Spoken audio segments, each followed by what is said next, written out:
My name is Maria Ward, and I never imagined I'd return from deployment only to find my own family locking me out of the home I spent years building. I came back hoping for warmth, for familiar walls, for the comfort every daughter deserves. But instead, I found betrayal waiting on my front porch.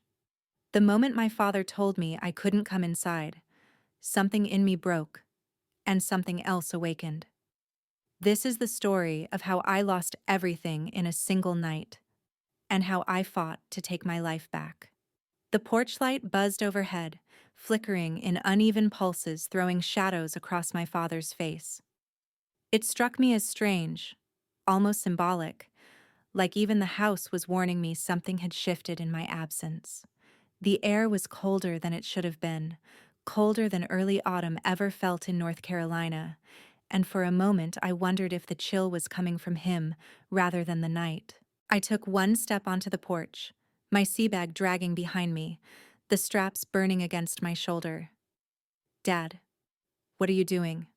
Move, I just want to go inside." I tried to sound calm, but exhaustion clung to every word after the 18-hour trip home. He didn't move. "You can't stay here anymore." My breath hitched. I actually waited for the punchline, because surely this was some bitter joke meant to scold me for being gone too long.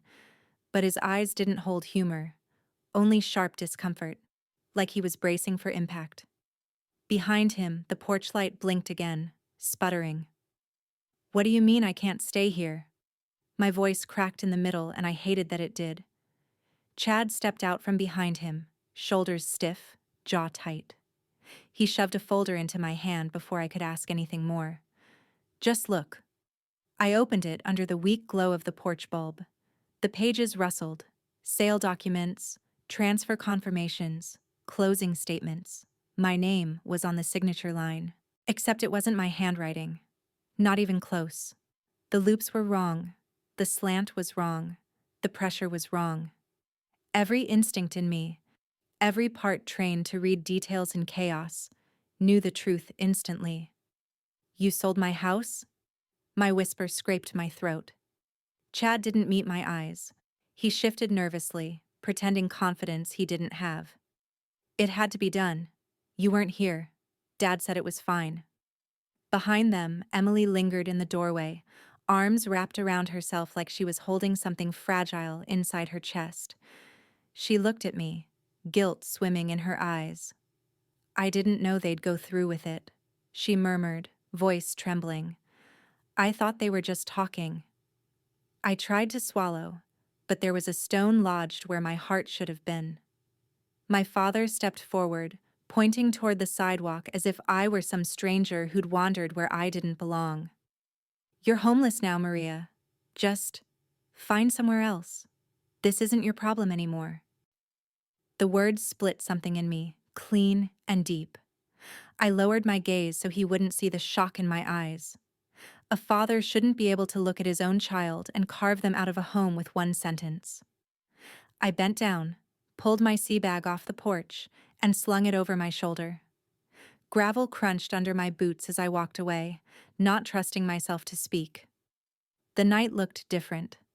Harsher, longer, like the world had tilted slightly off-center. I kept walking until the porch was a dim blur behind me. Under the streetlight, I opened the folder again, forcing myself to look at the papers through the blur of rising tears. And that's when I noticed it. Small, easy to miss, but unmistakable. The notary section was blank. No stamp. No signature. No verification. The sale wasn't just cruel, it was illegal.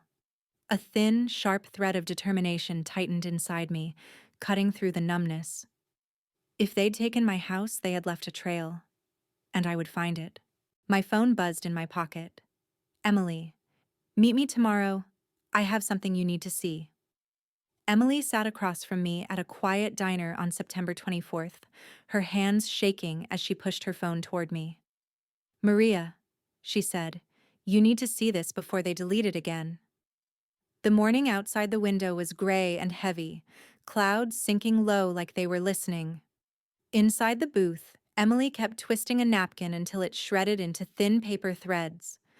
I hadn't slept much the night before, just replayed the way my father shut the door on me, so the sight of her trembling now carved a new hollow under my ribs.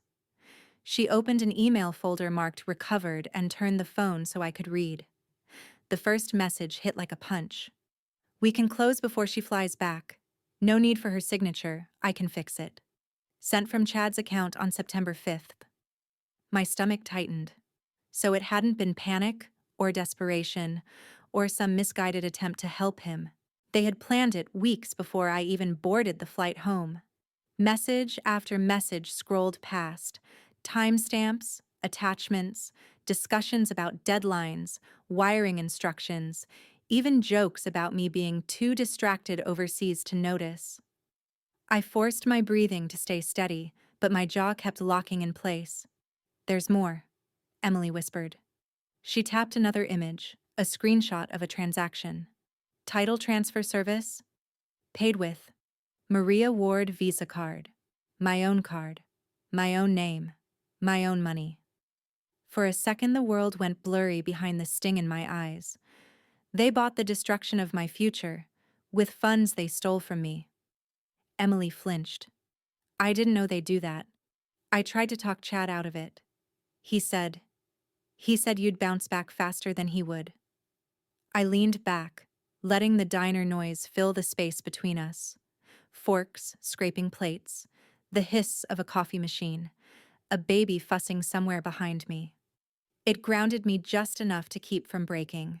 "Forward everything to me," I said quietly. Back in my motel room, I spread the printouts and screenshots across the bed. The thin comforter wrinkled beneath them, covered in highlighter marks I'd made in quick, sharp strokes. Dates didn't match. Pages were missing. The signature copy didn't align with the contract's formatting. I let myself cry only once, a short, raw burst, before pressing both palms into the mattress and forcing myself upright. Victimhood was a luxury I couldn't afford. Not anymore. When I stepped into Attorney Quinn's office that afternoon, the air smelled faintly of old books and peppermint tea. Quinn adjusted her glasses, scanned the contract once, then twice, and finally looked up with an expression that made the room feel colder. "No notary," she said. "A VA-backed loan requires the owner present, missing disclosures. And this—" She tapped the timestamp. "The sale was logged at 10:02 p.m. Real estate closings can't legally occur after business hours. Maria, this isn't just sloppy. This is illegal." My pulse began to steady, strengthening with each word she spoke. Quinn slid the papers back toward me with firm certainty. "Go to the sheriff. Bring every document you have." Emily, who had followed me here, swallowed hard. "I'll testify, if that's what it takes." I studied her face, pale, frightened, but resolute. She was terrified of Chad, but something in her had finally cracked enough to let the truth through. Maybe betrayal had a way of forcing courage out of people. I stepped outside Quinn's office into the cool afternoon air. The wind carried the faint smell of rain, brushing against my skin like a warning. My phone rang, vibrating sharply against my palm. Unknown number. I answered. A low voice, distorted and taut with menace, hissed into my ear. "If you talk to the sheriff, you'll regret it." And then the line went dead. When I walked into the sheriff's office on the morning of October 2nd, 2023, I wasn't the daughter they had betrayed. I was the Marine who had survived Okinawa. And this time, I wasn't fighting alone. The cool blast of recycled air hit me the moment the glass door shut behind me. Fluorescent lights buzzed overhead, washing the hallway in the pale glow unique to places where truth is sorted, labeled, and filed. I tightened the strap of the folder under my arm and followed Deputy Hall to Lieutenant Donahue's office. My boots echoed against scuffed linoleum, a steady rhythm that helped settle my nerves. Donahue looked up as I entered, his presence calm but steady, the kind of man who had spent decades watching lies crumble under the weight of evidence. I set the entire folder on his desk. Contracts, emails, receipts, screenshots, everything. He flipped through the pages with slow precision. When he reached the clause Quinn had circled, he tapped it twice with his index finger. "This alone voids the sale," he said. "VA loans require owner presence, no exceptions." Hearing someone in authority say it out loud loosened something clenched inside my chest. Hall began typing rapidly, building the official case file. His fingers moved with mechanical accuracy, capturing every word. A tone pinged from Donahue's computer. An email from Quinn appeared in his inbox. He opened it and scanned the attachments. A 5-point breakdown of legal violations and a PDF detailing how each one had been committed deliberately, not accidentally. Donahue nodded in approval. "Your attorney friend is sharp. Very sharp." Before I could reply, a knock sounded at the door. Hank Brewster stepped in. My elderly next-door neighbor, cap in hand, posture slightly stooped, but eyes alert. I hadn't seen him since before deployment. "I think this belongs to you," he said, holding up a small USB stick. "My doorbell cam caught something strange a few weeks back. Figured it might matter." Hall plugged it in. The first frame showed my driveway at night. Timestamp, 10:02 p.m., September 10th. Chad stood at my porch with Benson, a man from the real estate office I vaguely recognized. They weren't just showing the house, they were discussing me like I was a logistical inconvenience. Benson's voice came through the speakers. "She's in Okinawa, we won't have trouble." Heat crawled up my spine, a mix of anger and vindication. Every doubt, every fear that I was overreacting, dissolved right there under the fluorescent lights. "Ms. Ward," Donahue said, leaning back, "this is what we call a smoking gun." What followed was my official statement. I recounted my deployment dates, the transaction on my stolen card, the blocked calls, the forged signature, and the midnight closing. Hall typed relentlessly, not missing a detail. When I finished, Donahue printed a form, stamped it, and affixed a yellow tag across the folder. "W-17458. Ward Family Real Estate Fraud Investigation," he read aloud. Seeing my family's betrayal reduced to a case number felt surreal, painful, yet strangely stabilizing. For the first time since landing stateside, the truth wasn't mine alone to carry. Donahue clasped his hands. "Maria, they knew exactly what they were doing. People don't forge signatures or misuse VA loan privileges by accident. There will be escalation. Prepare yourself." He signed a summons order with a deliberate stroke. "Richard Ward and Chad Ward are to appear within 48 hours. This case is now moving through the sheriff's office and the VA fraud unit." The ground seemed to shift beneath me, this time in my favor. I stepped outside into the parking lot, the air crisp with early fall. My breath fogged lightly as I unlocked my car. Before I could open the door, my phone vibrated. Unknown number. A text appeared. "Stop before someone gets hurt." My pulse steadied rather than spiked. I deleted the message, pressed call, and held the phone to my ear. No one answered. I arrived at my old house on October 5th, 2023, just as Chad was yelling at Melissa on the front steps. He didn't notice me until I said, "Funny. You never yelled this loud when you forged my signature." The words cut through the air like a blade. Melissa stopped mid-sentence. My father froze in the doorway, gripping the frame as if it might steady him. And Chad. Chad finally looked afraid. "If we're doing this," I said, stepping up the walkway, "we're doing it in the open. Everyone outside." Chad tried to smirk. "You don't get to give orders here." "You lost that power the second you stole my home," I answered, voice low but steady. Neighbors lingered near their porches. Curtains shifted. No one pretended not to watch. I opened my folder. Let's start simple. I held up the contract. The forged signature clear even from several steps away. "Not mine." Chad scoffed. "You can't prove—" I slid out the printed email chain Emily had recovered. Sure I can. I read aloud. No need for her signature. I can fix it. A soft gasp rippled from the sidewalk. Melissa dropped her gaze. My father's breath hitched, his guilt finally visible. That's not the whole story, Chad snapped. Then let's add the rest. I pulled out the receipt. Title transfer service. Paid with Maria Ward Visa card. You used my own money, I said, to destroy my future. My father took a step forward. Maria, I didn't know he planned all of that. I looked straight at him. Dad, you knew enough, and you still signed. He flinched like I'd struck him. Chad lunged toward the papers, but I lifted my phone. Touch me, and sheriff arrives earlier than planned. He stopped instantly. The neighbor's whispers grew louder. She's right. That's fraud. They forged her name? I nodded to Hank. Show them. Hank stepped closer, phone raised. The doorbell camera video played. 10:02 p.m. Chad and Benson sneaking buyers inside. Benson's voice crackled. She's in Okinawa, we won't have trouble. My father's shoulders collapsed.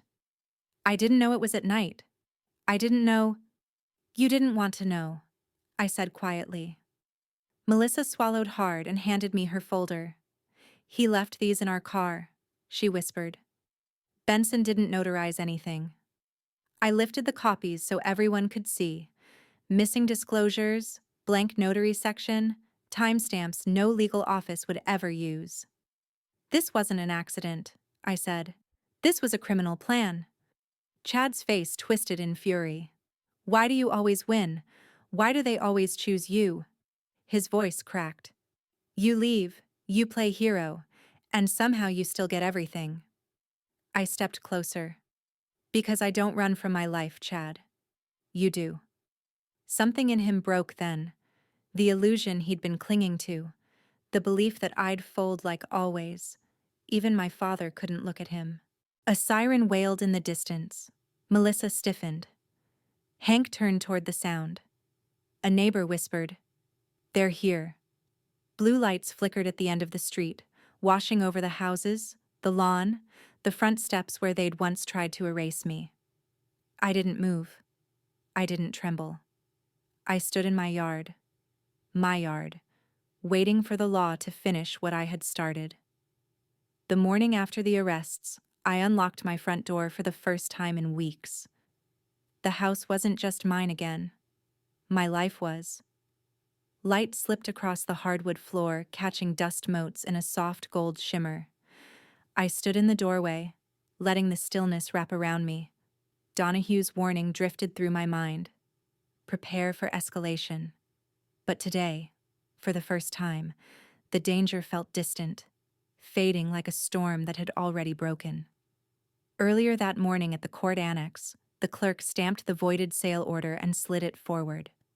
Donahue placed his hand on it, firm and steady. This is the day they stop taking from you. The red seal looked almost ceremonial under the harsh fluorescent lights. I exhaled, long and quiet, as if releasing every inch of the weight I'd carried since coming home. Back at the house, I began peeling away the life they tried to build on top of mine. Throw pillows, scented blankets, a framed quote I never chose. Each piece dropped into a cardboard box felt like removing a layer of someone else's claim on my identity. Behind a bookcase, my fingers brushed a small cedar box, my mother's.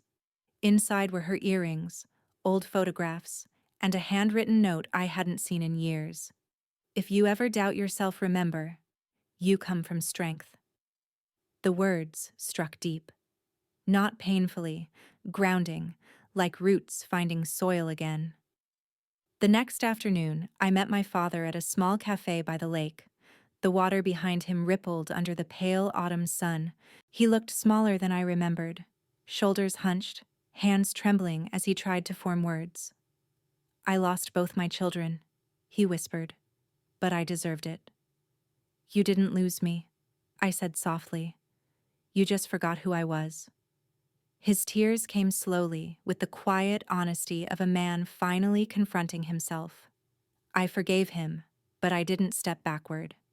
Forgiveness doesn't mean returning to what we were. It means letting us move forward without carrying this anchor. He nodded, broken but relieved. That evening, a text from Chad appeared. I'm sorry. I don't expect forgiveness. I read it once, then deleted it. The silence that followed felt like closure instead of emptiness. When Emily and her husband arrived to gather their last belongings, she hugged me tightly. You didn't just save your home, you saved us, she said, voice shaking. Just promise me you'll choose better people than the ones who sold you this house, I told her gently. Her eyes shone with understanding.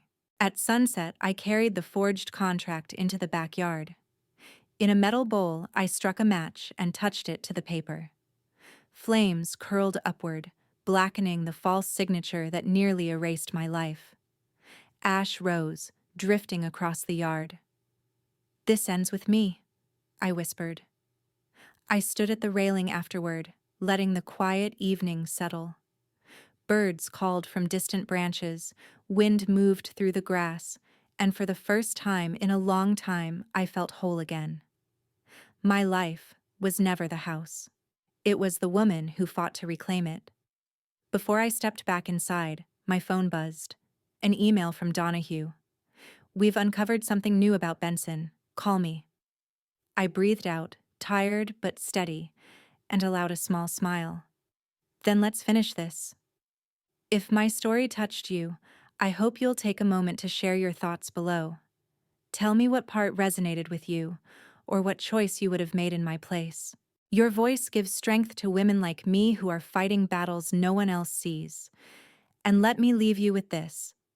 Never let anyone convince you that you're powerless in your own life. Even when everything seems lost, you still have the courage to take one step forward. Hold on to that step. It's where your new beginning starts.